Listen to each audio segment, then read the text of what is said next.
দেওয়াল দখলকে কেন্দ্র করে ধুন্ধুমার কাণ্ড। আইএসএফ তৃণমূলের মধ্যে খণ্ডযুদ্ধের ঘটনা, তাতে মাথা ফাটল একাধিকের। এলাকায় ব্যাপক উত্তেজনা। ঘটনাস্থলে কলকাতা পুলিশের পোলেরহাট থানার পুলিশ। দেওয়াল দখল করবে কে, কে লিখবে দেওয়াল, তাই নিয়ে আইএসএফ ও তৃণমূলের মধ্যে রীতিমতো যুদ্ধ পরিস্থিতি। সোমবার জিরানকাছা বাগান আইট গ্রামে ছড়ানো চাঞ্চল্য। দুপক্ষের মারধরের ঘটনায় আহত হয়েছেন একাধিক জন। আইএসএফ এর দেওয়াল দখল করার অভিযোগ তৃণমূলের বিরুদ্ধে। পাল্টা তৃণমূলের অভিযোগ, বাড়ির মালিকের অনুমতি নিয়ে তারা দেওয়াল লিখতে এসেছিলেন। সেই সময় আইএসএফ এর কর্মীরা, কিছু দুর্বৃত্তরা তাদের এসে মারধর করে।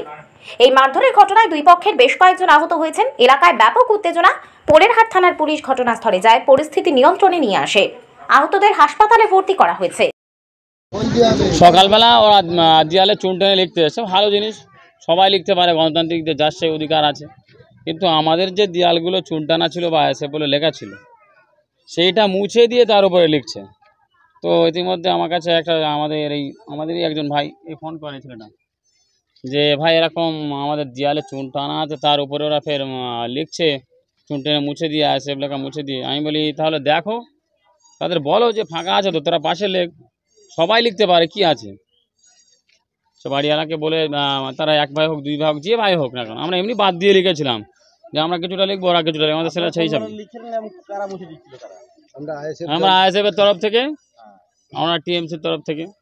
তো এবারে প্রথমত ফের ওই ঝামেলা হলে ফোন কথা কাটাকাটি হয়েছে।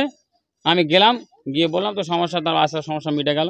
মিটে যাওয়ার পরে ফের আমি তো কাজ করছিলাম, আমার পাশ থেকে দেখলে বুঝতে পারবে, আমি কাজ করছিলাম। মোটামুটি ফের চলে গেলাম কাজে, মশলা এখনও মিশানো আছে। ফের দেখি বলে এখানে আমাদের এই প্রধান সাহেব এসছে, আবার ফের সঙ্গে লোকজন ছিল, সেই সব কারা ছিল, আরও ভালো লোক জানে, সব জনগণ জানে। আমি সেই মুহূর্তে ছিলাম না। বললে যে ঝামেলা হচ্ছে, বললে আমি ফের কাজ ছেড়ে ফের চলে আসি। হ্যাঁ, আমাদের একটা ছেলে আপাতত হসপিটালে আছে, নাজিবুদ্দিন মোল্লা। আরও কার কার হয়েছে জানি না, আমি ভিড়ের মধ্যে কে কোন দিক দিয়ে গিয়েছে হসপিটালে আপনি গেলে বুঝতে পারবেন। এবং আমি ফের তারপরে পরে আরও আমি বলতে চাই পুলিশ প্রশাসনকে যে নিরপেক্ষভাবে সবাই সবার গণতান্ত্রিক অধিকার আছে, সে যে যার দেয়াল লিখুক। আমার নাম মোহাম্মদ আবুল ফারাক গদার। প্রশ্নই নেই, আমি নিশ্চিত আইএসএফের নেতারাও আসছেন। শোনো, আমি যাদবপুরের মানুষের প্রার্থী হয়ে দাঁড়িয়েছি। আমার এখানে বামপন্থী না আইএসএফ না কংগ্রেস বিচার করার প্রশ্ন নেই। তৃণমূল বিজেপিকে হারাতে হবে, এই দুটো দল মিলে একদম অতিষ্ঠ করে দিচ্ছে, মানুষের জীবন শেষ করে দিচ্ছে। আইএসএফের কর্মীরা তৃণমূলের বিরুদ্ধে লড়েছে, রক্ত ঝরিয়ে লড়েছে। তা আজকে তাদের যদি রক্ত ঝরে, তার পাশে এসে দাঁড়াবো না? 100 বার দাঁড়াবো। আমরা সব একসাথে আছি, আমাদের লড়তে হবে। আমি যা শুনলাম এখানে, এটা প্রথম না, ভাঙড় 2তেও এর আগের দিন একটা এরকম ঘটনা ঘটেছে এরকম, তারপরে আজকে এইটা। তৃণমূল যদি এইটা শুরু করে তাহলে কিন্তু মুশকিল আছে। তাহলে ওদের বুঝতে হবে যে এর যেটা প্রত্যাঘাত আসবে, পাল্টা ব্যাকল্যাশ আসবে মানুষের, সেইটা ওদের পক্ষেও অসুবিধা হবে। কেউ ওইটা চাইছে না। আমরা আইনের উপর সকলে ভরসা রাখি, গণতন্ত্রে বিশ্বাস করি।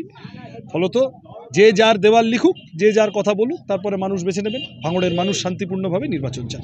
পঞ্চায়েত নির্বাচনে আইএসএফের যে উৎসাহ উদ্দীপনা ছিল, এখন লোকসভা নির্বাচনে ততটা দেখা যাচ্ছে না। তাদের ফ্ল্যাগ ফেস্টুন কোথাও সেভাবে সবে তো সন্ধে হয়েছে, এখন সারা রাত বাকি আছে, দেখো না, কোনো চাপ। আপনাদের সঙ্গে কি ভিতরে তাহলে কি সিপিএম এর সঙ্গে আইএসএফের মানে যেটা জোট নিয়ে জটিলতা ছিল, সেটা কি ক্লিয়ার হলো? মানুষের অধিকার রক্ষার লড়াই আছে এখানে। কে সিপিএম, কে আইএসএফ, কে কংগ্রেস, কে জমি রক্ষা কমিটি, এইগুলো পরে হবে। মানুষ তার মতো করে দেওয়াল লিখবে, কথা বলবে, নিজের কথা বলতে চাইবে। কেন মারধর করবে এসে? তৃণমূল তাড়াও, বিজেপিকে হারাও, বাংলা কথা।